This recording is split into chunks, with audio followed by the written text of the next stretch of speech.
मेरा third lecture है। हम कर रहे हैं HPSC PGT की जो राइटिंग स्किल है उसका। तो राइटिंग स्किल का मेरा थर्ड लेक्चर है। सब्जेक्टिव पेपर के लिए हम राइटिंग स्किल कर रहे हैं और वो भी हम कर रहे हैं किसके साथ, ट्रिक के साथ। तो आज मैं आपको अब नोटिस करवाऊंगी, ठीक है, वो भी ट्रिक के साथ।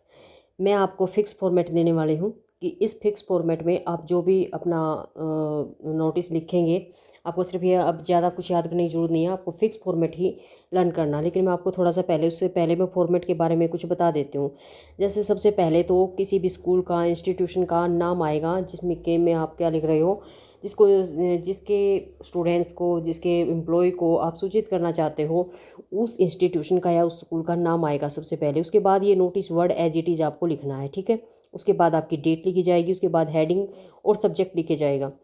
द कॉन्टेक्ट ऑफ नोटिस, किसको आप लिख रहे हो, क्या लिख रहे हो, कब लिख रहे हो, कहाँ लिख रहे हो, क्यों लिख रहे हो, सोशल इंस्ट्रक्शंस क्या हैं, और हुम टू कॉन्टैक्ट, आप किसको कॉन्टैक्ट करना चाहते हो। ये सारी बातें आपके इस जो आपका ये मिडल में जो बॉडी है उसके अंदर आ जाएगा। उसके बाद सिग्नेचर, उसके बाद नेम, और जिसने लिखा उसका डेजिग्नेशन होता है उसका पद क्या है, ठीक है।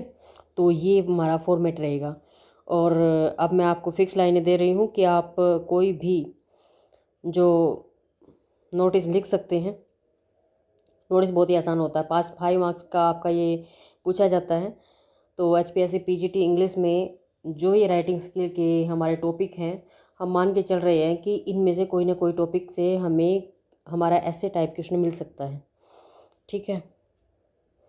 तो हमारा नोटिस 5 मार्क्स में होता है, ठीक है।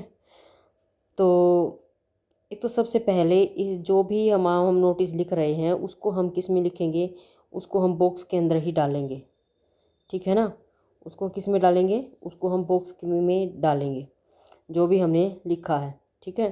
तो ये बॉक्स आप ये थोड़ा सा ठीक से नहीं बना है, तो आप इसको यहाँ तक इसको अच्छे से बॉक्स में डालेंगे, ये ठीक है। तो बॉक्स आप अपने आप से बना लेंगे अच्छे से।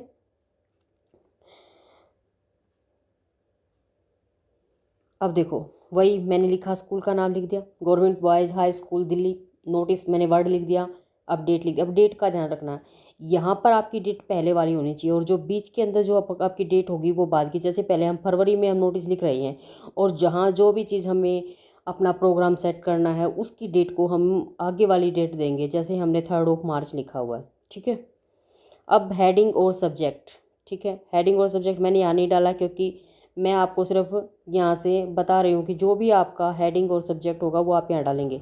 मोस्ट प्रोबेबली ये आपको क्वेश्चन के अंदर ही मिल जाएगा, क्वेश्चन के अंदर ही आपको स्कूल का नाम मिल जाएगा। नोटिस आप खुद से वर्ड लिखना है बोलो आप लिख सकते हैं, डेट आप खुद अगर दी है तो अच्छी बात है, नहीं आप खुद से लिख सकते हैं। हेडिंग सब्जेक्ट आपको वैसे ही मिलेगा। और अब आपको ये फिक्स लाइनें लर्न कर लेनी है। इन फिक्स लाइनों को आप याद कर लें। बहुत थोड़ी सी 2-3 ही चीज़ें लाइन लर्न करनी है आपको, बाकी तो सारा इसके अंदर दिया ही हुआ है। नेम भी आपको दिया मिलेगा, तो रह क्या गया याद करना, सिर्फ यही, this is to inform all the student that our school. ये सबको सभी स्टूडेंट्स को इन्फॉर्म किया जाता है कि आवर स्कूल, हमारा जो स्कूल है वो ऑर्गेनाइज कर रहा है। अब चाहे वो क्या है, कोई प्रोग्राम ऑर्गेनाइज कर रहा है, वो आप इस फिलिंग द ब्लैंक्स में डालेंगे। या फिर कोई अगर कोई मैगजीन पब्लिश करी जा रही स्कूल में, तो फिर आप यहाँ ऑर्गेनाइज की जगह पब्लिशिंग लिख देंगे, ठीक है। To create awareness among the student, ताकि क्या कर सके, अवेयरनेस, जागरूकता फैला सके स्टूडेंट्स के अंदर और जनरल पब्लिक के अंदर। ऑन 3 मार्च, कब डेट दे देनी है आपको, 3 मार्च को। All the students are requested, जो भी स्टूडेंट्स उनको रिक्वेस्ट की जाती है to participate, all the students are requested to participate, क्या कीजिए पार्टिसिपेट करने के लिए। And make the difference to the, और इसमें पार्टिसिपेट करें और क्या करें, डिफरेंस यानी कि वर्ड के अंदर difference line. For further information, आगे की इंफॉर्मेशन के लिए प्लीज़ कॉन्टैक्ट द अंडरसाइंड, यानी जिसने यहाँ पे साइन किए हुए हैं उससे आप कॉन्टैक्ट करें, ठीक है। और या फिर यहाँ से आप ये लाइन भी लिख सकते, who are all the students give their names who are interested to participate in it, आप ये लाइन भी इसके अंदर ऐड कर सकते हैं, ठीक है। या आप ये लिख लीजिए, student are requested to participate, से रिक्वेस्ट की जाती है, स्टूडेंट से रिक्वेस्ट की जाती है कि वो पार्टिसिपेट करें और वर्ड के अंदर क्या लेके आए, डिफरेंस लेके आए, ठीक है। तो एक तो फॉर्मेट ये हमारा बन गया। एक थोड़ा सा जो डिफरेंस आता है इसके उसमें, तो वो आता है लॉस्ट एंड फाउंड वाले जो हमारे नोटिस होते हैं, वो भी मैं आपको थोड़ा सा करवा देती हूँ। जैसे क्वेश्चन दिया हुआ है, yesterday during lunch you lost notes of on chemistry lecture.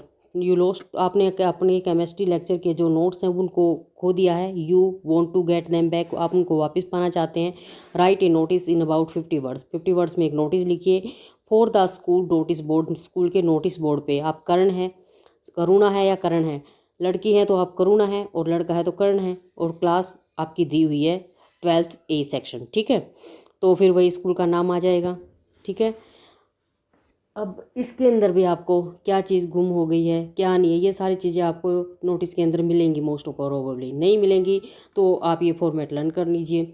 ठीक है, आप किसी भी चीज़ को का, जैसे जो चीज़ आपकी गुम हो गई है, जो चीज़ आपको ढूंढनी है, उसका कलर लिख सकते हैं। जैसे आपकी वॉच है तो आप वॉच का में ये उसकी कंपनी का नाम लिख सकते हैं। जैसे आपके कोई बैग है तो उसका कलर लिख सकते हैं। इस तरह से आप लिख के अपने नोटिस को बड़ा बना सकते हैं। लेकिन मैं जो मेन जो आपकी लाइनें हैं इस फॉर्मेट में सिर्फ वही बता रही हूँ। तो स्कूल का नाम हो गया, नोटिस वर्ड हो गया, ऐसे ही डेट हमने लिख दी है। लॉस्ट एंड फाउंड ये वर्ड हम वहाँ पर जो हम हेडिंग लिख रहे थे इसमें ये लॉस्ट ये भी लिख सकते हो आप 3 बार, फाउंड भी 3 बार लिख सकते हैं, या फिर ऐसे लॉस्ट फाउंड लिख सकते हैं। ठीक है, this is inform the student of the school, ये इन्फॉर्म किया जाता है स्कूल के स्टूडेंट्स को that Karan Singh has lost and found. मैंने दोनों चीज़ें लिखी हैं, लॉस्ट या फाउंड। हिज, जो भी चीज़ अब उसकी गुम हुई है, ठीक है, in the library on the 13 February 2070 during recess was were in. अब उसका कलर भी आप लिख सकते हैं, वो किसके कलर का था, ब्राउन कलर का था। इफ़ फाउंड, अगर पाया है तो, और इफ़ एनीवन लॉस्ट ये भी लिख सकते हैं, कॉन्टैक्ट अंडर साइंड। ठीक है, ठीक है, तो आप नीचे जो भी जिसने ये नोटिस लिखा उसका नाम लिख सकते हैं और उसकी क्लास का नाम लिख सकते हैं। ठीक है, तो ये लॉस्ट एंड फाउंड वाला हमारा नोटिस आपका तैयार हो गया है। ठीक है, तो मैंने आपको आज 2 नोटिस के फॉर्मेट करवाए हैं। ठीक है, एक तो ये लॉस्ट एंड फाउंड वाला, ठीक है, और दूसरा जो हमने किया है कॉमन, कोई भी आ जाता है आपका नोटिस तो उसके लिए। ठीक है, और फॉर्मेट मैंने आपको इसका पहले ही मैं आपको बता चुकी हूँ कि इसका जो फॉर्मेट होगा वो क्या होगा। ठीक है, तो आपको मेरी वीडियो पसंद आ रही है तो please like share and subscribe my channel. Video देखने के लिए आपका धन्यवाद।